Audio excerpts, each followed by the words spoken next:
Hello everyone, Sangeeta রান্নাঘরে সবাইকে স্বাগতম জানাচ্ছি। আশা করছি আপনারা সবাই খুব ভালো আছেন। আজকে আবারও হাজির হয়ে গেছে আরেকটা রেসিপি নিয়ে। দেশি ট্যাংরা এভাবে একবার রান্না করে দেখুন, সবাই কিন্তু আপনার প্রশংসা করবে। এভাবে যদি দেশি ট্যাংরা মাছ রান্না করা হয় তাহলে কিন্তু গরম ভাতের সাথে আর কোনো কিছুরই প্রয়োজন হয় না।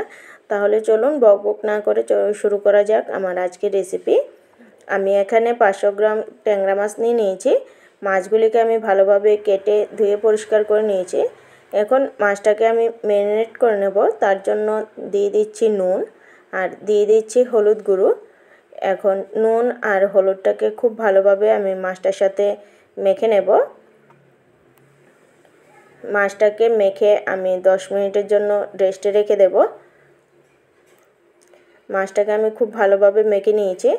এখন মাছটাকে আমি 10 মিনিটের জন্য রেস্টে রেখে দিচ্ছি। এদিকে আমি কিছুটা সবজি কেটে নিচ্ছি।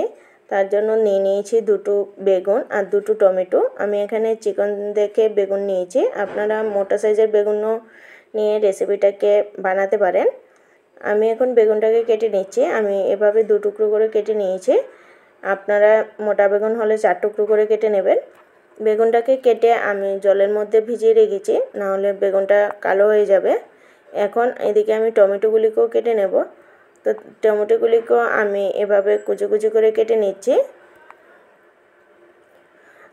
এভাবে করে আমি সবগুলি টমেটোকে কেটে নেব। এখানে আমি সবগুলি টমেটোকে কেটে নিয়েছি।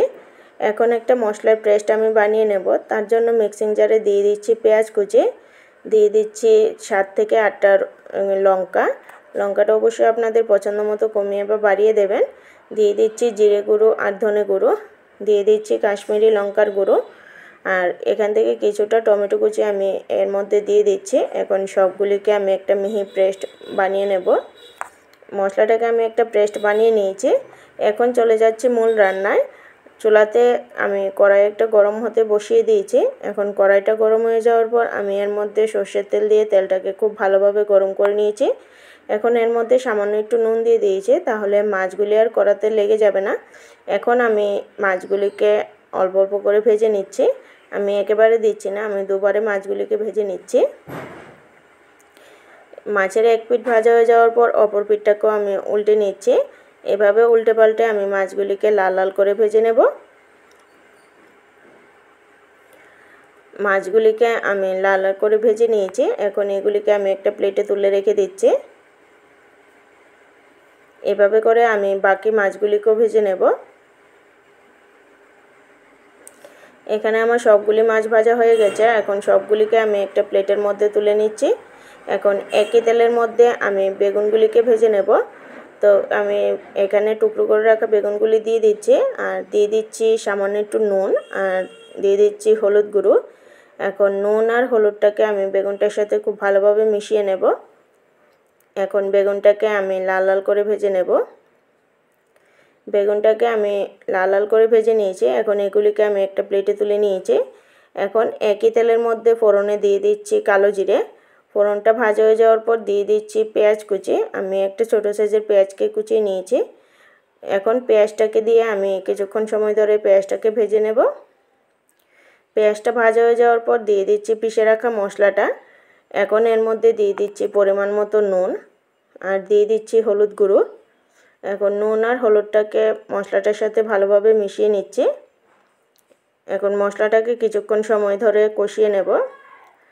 মশলাটা কষানো হয়ে গেছে। এখন এর মধ্যে দিয়ে দিচ্ছি কুচিয়ে নেওয়া টমেটোগুলি দিয়েও মশলাটার সাথে আবারও কিছুক্ষণ সময় ধরে কষিয়ে নিয়েছি। এখন এর মধ্যে দিয়ে দিচ্ছি ভেজে রাখা বেগুনগুলি। এখন বেগুন আর টমেটোগুলিকে মশলার সাথে ভালোভাবে মিশিয়ে এটাকে কিছুক্ষণ সময় ধরে কষিয়ে নেব। আমি বেগুন আর টমেটোগুলিকে কিছুক্ষণ সময় ধরে কষিয়ে নিয়েছি। এখন এর মধ্যে দিয়ে দিচ্ছি পরিমাণ মতো গরম জল। গ্রেভিটা অবশ্যই আপনাদের পছন্দ মতো দিয়ে দেবেন। এখন ঝোলটা খুব সুন্দরভাবে ফুটে উঠেছে। এখন এর মধ্যে দিয়ে দিচ্ছি ভেজে রাখা মাছগুলি। এখন মাছগুলিকে ঝোলটার সাথে ভালোভাবে মিশিয়ে নিচ্ছি। এখন আবারও 1 থেকে 2 মিনিটের মতো ঝোলটা খুব ভালোভাবে ফুটে ওঠা পর্যন্ত অপেক্ষা করব। ঝোলটা খুব ভালোভাবে ফুটে ওঠার পর এখন এর মধ্যে দিয়ে দিচ্ছি